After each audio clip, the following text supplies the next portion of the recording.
Olá a todos! Hoje nós vamos dar continuidade ao nosso estudo sobre as mulheres do Evangelho. Muitas das mulheres citadas no Evangelho não foram citadas pelos seus nomes. Elas foram citadas por uma característica. Era a mulher hemorroísa, a mulher de má vida, a mulher samaritana e uma delas ficou conhecida como a mulher adúltera. A história daquela que nós vamos ter que chamar de a mulher adúltera é contada no Evangelho de João, capítulo 8. Lá é citado que Jesus havia ido ao Monte das Oliveiras, possivelmente passando a noite lá, e logo ao romper do dia, logo de manhã cedo, ele voltou ao templo. Ou seja, ele tinha estado no templo na véspera, e retornou ao templo no outro dia. E, evidentemente, como sempre acontecia com Jesus, ele retornando ao templo, o povo se acercou dele. Ele, então, se assentou na praça, que sempre existia uma praça pública ao redor do templo, e lá começou a ensinar, a pregar, a conversar com o povo. Quando começou um certo alvoroço no dizer de Humberto de Campos na Boa Nova. Os escribas, os fariseus, trouxeram uma mulher que foi apanhada em adultério. E conta-nos Humberto de Campos que essa mulher chega ofegante, de cabelos desgrenhados, com a face macilenta, e se aproxima de Jesus com uma súplica, com um olhar súplico, pedindo socorro. E que os olhos dela eram muito tristes. Ela é então posta por essas pessoas que a trouxeram no meio da multidão que estava ouvindo Cristo. E se viram para Jesus e disse: Mestre, essa mulher foi agora mesmo pega em adultério. Segundo Moisés, é preciso que ela seja apedrejada. E tu, o que dizes disso? E conta-nos João que eles perguntaram isso, tramaram isso, na verdade, para colocarem Jesus numa situação difícil. E que se ele tomasse uma decisão que não fosse uma decisão agradável ao poder romano ou aos judeus, eles teriam com que acusá-lo.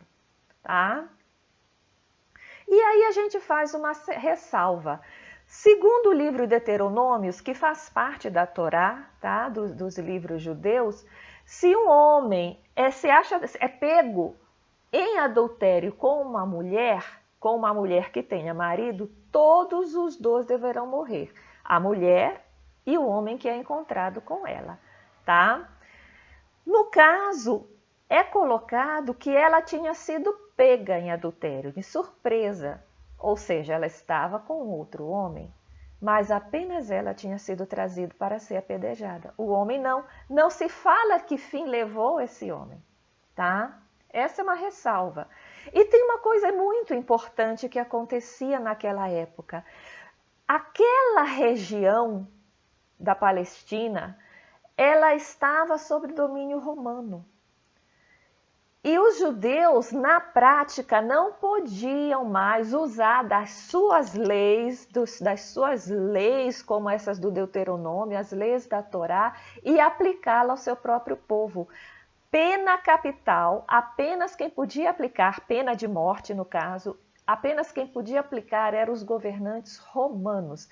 Então, o que se esperava que fosse feito é que essa mulher, pega em adultério, fosse levada aos líderes romanos responsáveis pelo julgamento, como aliás depois foi feito com Jesus, entregue aos romanos, contado o que aconteceu para que os romanos decidissem se iriam ou não condená-la à morte. Eles não podiam, os judeus, nem julgar e condenar, e muito menos executar a pena, que era o que eles estavam jogando sob responsabilidade do Cristo, o que mostra que o que tinha sido feito ali era uma armadilha para ele. Se Jesus dissesse, essa mulher, segundo a lei, precisa ser condenada, ele estaria condenando alguém o que estava sendo proibido e estaria indo contra a soberania romana. E se ele dissesse, essa mulher precisa ser absolvida, ele estaria contrariando a lei judaica, a Torá, que diz que ela deveria ser condenada. Ou seja, de uma ou de outra forma, os judeus teriam subsídio, motivo para acusar o próprio Cristo diante dos romanos. Tá? Jesus, então, não diz nada. Ele simplesmente se inclina, ele já estava sentado, se inclina e começa, segundo o evangelista, a escrever com o dedo da terra. Mas como eles ainda insistissem com Jesus para que a julgassem, é quando ele, então, se vira para eles, para a multidão, para todos que estavam esperando uma decisão e diz: quem de vocês estiver sem pecado, que atire a primeira pedra. E ele volta tranquilamente a se inclinar e escrever na terra, tá? E acontece aí um fenômeno que é contado pelo evangelista, né? Que com essas palavras as pessoas começaram a sentir-se acusadas pela própria consciência. Veja quem estava falando isso para a multidão era o Cristo planetário. Era Jesus, o governador da Terra. Era uma alma crística que chegou a um grau de evolução capaz de conhecer em profundidade a todos que estavam ali e detentora de um magnetismo muito grande. Quando ele falou: quem de vocês estiver sem pecado, que atirem a primeira pedra, ele foi em profundidade na consciência, na alma de cada um dos acusadores. É como se fosse algo irresistível. Eles entraram em si mesmo e encontraram dentro deles pecados, erros, que muitas vezes eram maiores do que aqueles que estavam sendo colocados como sendo os erros daquela mulher. Diante disso, eles se desarmaram. E conta-se no Evangelho que eles foram se retirando um por um, a começar pelos mais idosos, de sorte que o Cristo acabou ficando sozinho com a mulher diante dele. E então Jesus se ergueu, veja que ele estava sentado, então ele se ergue e vai até a mulher. Olha para a mulher que estava sozinha e pergunta: mulher, onde estão aqueles que te acusavam? Ele está chamando ela, ele está fazendo com que ela reaja, está mostrando para ela: veja, ninguém está te condenando, ninguém te condenou.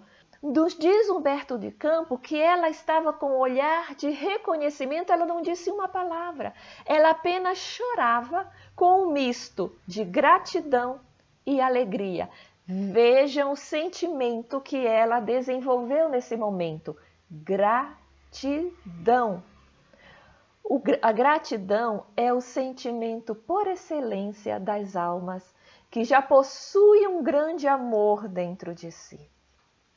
Então Jesus, vendo que ela não respondia, respondeu com uma pergunta: ninguém te condenou? E aí ela, como que desperta, olha para ele e diz: ninguém, Senhor. Ela só diz isso: ninguém, Senhor. E aí Jesus diz duas frases para ela. Primeira frase: eu também não condeno você. E a segunda frase: vai e não tornes a pecar. Primeiro ele corrobora que ninguém condenou e que ele também, apesar de ser o Cristo, de ser o Messias, de ser o enviado, de ser aquele que está sem pecado, ele não condenou. E a segunda coisa que ele diz para ela: isso não significa que você não errou, você errou. Ele reconhece o pecado. Ele condena o pecado na mulher, mas ele não condena a mulher. Tanto que ele diz: vai, mulher, e não volte a pecar. Nessa hora, a mulher sai de cena. Humberto diz que ela se retirou já transformada, com uma sensação, sentindo algo novo, uma sensação nova de espírito. É como se aquela generosidade, aquele acolhimento tivesse iluminado o coração dela, aquele coração sofrido por tantas rejeições ao longo da vida. Ela sai de cena, mas a história não acabou. Por que Jesus não a condenou? Muitas pessoas perguntam. Quer dizer que ele passa a mão na cabeça de todo mundo que erra? Essa pergunta os apóstolos fizeram a Jesus por nós. Depois que ela saiu e a multidão foi embora, desapareceu, ficou Jesus e os discípulos, né? Depois conhecidos por apóstolos. E ficou aquela coisa meio sem entender, mas como? Para eles era tão certo, se está na lei tinha que acontecer. Por que que o Senhor não a condenou? E João foi o que teve mais coragem, ele foi lá e perguntou direto, Senhor, está na lei, por que o Senhor não a condenou? Aí Jesus pergunta para ele, João, por que razões você é a favor da condenação? Me dê razões, mas razões profundas, que está na lei eu sei, mas quais as razões profundas de você achar que o melhor para essa mulher é morrer? Aí ele dá a segunda pergunta, porque não veio resposta para a primeira. Você sabe o motivo por que ela se prostituiu?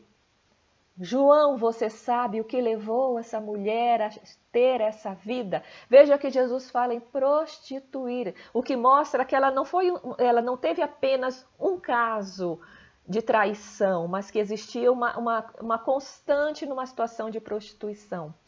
E aí pergunta para João, você por acaso sofreu alguma das durezas da vida, alguma das vicissitudes, alguma das situações que essa mulher atravessou na vida dela?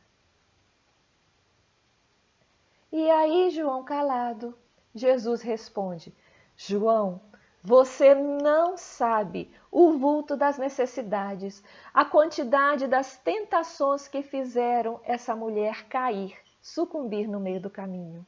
Você não sabe quantas vezes ela foi objeto de escárnio, objeto de desprezo dos pais, dos filhos, de irmãos, de outras mulheres mais felizes que ela.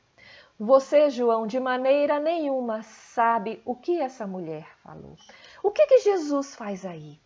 Jesus convida a João e, por consequência, a todos nós, a empatia diante dos erros dos outros.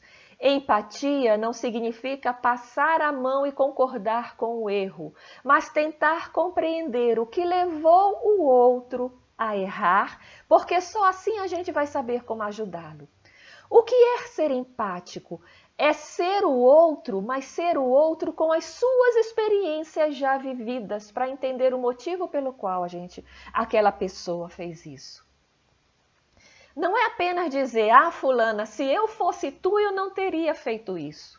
Não, não é o que eu faria, com as minhas experiências no lugar de alguém. É o que eu faria se eu fosse esse alguém, com as experiências desse alguém. E só consegue fazer isso quem pelo menos entrevê o grau de dificuldades, de dores, de traumas que essa pessoa traz, pelo menos nessa existência. Porque não conseguimos entrever o que aconteceu nas existências anteriores, mas Jesus consegue. Lembremos que Jesus já era o Cristo, o governador desse orbe, quando da criação do planeta e quando da chegada de cada um de nós a esse planeta. Ele conhece e nos acompanha há milênios em profundidade, sem contar que o grau de evolução dele permite que ele sinta na proximidade das pessoas quem são realmente essas pessoas, até aquilo que as próprias pessoas não sabem o que são. E ele, vendo aquela mulher, pôde notar toda a problemática acontecida ao longo das encarnações, que fizeram com que hoje ela se entregasse fraca a esse tipo de escolha de vida. E sabendo também das dores que ela enfrenta, ele fala para João e para os outros discípulos, não seria justo a ninguém agravar os padecimentos infernais de consciência que essa mulher tem. E diz, ninguém pode contestar que ela pecou. Sim, ela errou. Mas a gente poderia querer para ela um tormento maior do que ela já tem, ou seja, ela mesmo já se condenou por tempo indeterminado. E não somos nós que vamos querer escolher, julgar e escolher um tormento além daquele que a própria lei já escolheu como uma consequência natural do que ela fez. Aí ele que conhece exemplificou. Você não sabe quantas vezes ela passou fome, quantas vezes lhe faltou o pão da mesa, quantas vezes ela não teve nenhuma manifestação de carinho sincero. E diz que raras são as dores do mundo parecidas com as agonias das noites silenciosas e frias daquela mulher. Raras são as dores parecidas com a dessa mulher. E ele coloca, em todos os planos de vida, a justiça divina funciona naturalmente com seus princípios de compensação. E que conclusão a gente chega disso? De que Deus não precisa de justiceiros. Existe um momento, depois dessa situação, em que Tiago se vira para Jesus e questiona por que existem tantos cegos, tantos aleijados que buscam a sua cura? Por que Deus pune esses seus filhos através de tantos defeitos, tantas moléstias horríveis? E a resposta de Jesus é muito interessante. Ele diz, Tiago, você acredita mesmo que Deus desça da sua sabedoria, que Deus desça do seu amor para punir os próprios filhos? E ele coloca, todos os filhos de Deus têm uma parte na criação divina que cabe a ele fazer, cabe a ele responder por ela. É quando nós abandonamos esse nosso trabalho divino e nos entregamos aos caprichos do mundo, aos caprichos do nosso egoísmo, que a alma, isso Cristo respondendo para Tiago, cria para si mesmo situações que fazem com que, situações, ou seja, resgates, expiações, que fazem com que aquela alma se reintegre ao plano divino. Se a gente se afasta do plano de Deus, então a própria lei divina trata de criar situações para que a gente se reintegre a esse plano divino. Ou seja, Deus não pune. E é interessante que essa situação vivida naquele dia, naquela manhã, começou como se fosse um movimento que ia contra toda a ideia daquela época de que qualquer erro deveria ser punido, principalmente com a morte. Esse novo pensamento começou a dominar o espírito das pessoas. E hoje, esse pensamento se espalhou pelo mundo e chegou nas novas leis, que reconhecem sim que aquele que é um criminoso, por exemplo, ele deve ser segregado na sociedade, assim como aquele que é doente precisa de um hospital. E se ele precisa ser segregado, essa segregação deveria ser para que ele fosse auxiliado na sua reforma definitiva. Tanto é que o Cristo deixou gravado no Evangelho de Lucas, capítulo 6, não julgueis para não serem julgados, não condeneis para não seres condenados, e perdoem para sermos perdoados. Muito obrigado a todos. Nós vamos deixar a bibliografia aqui e até a próxima live.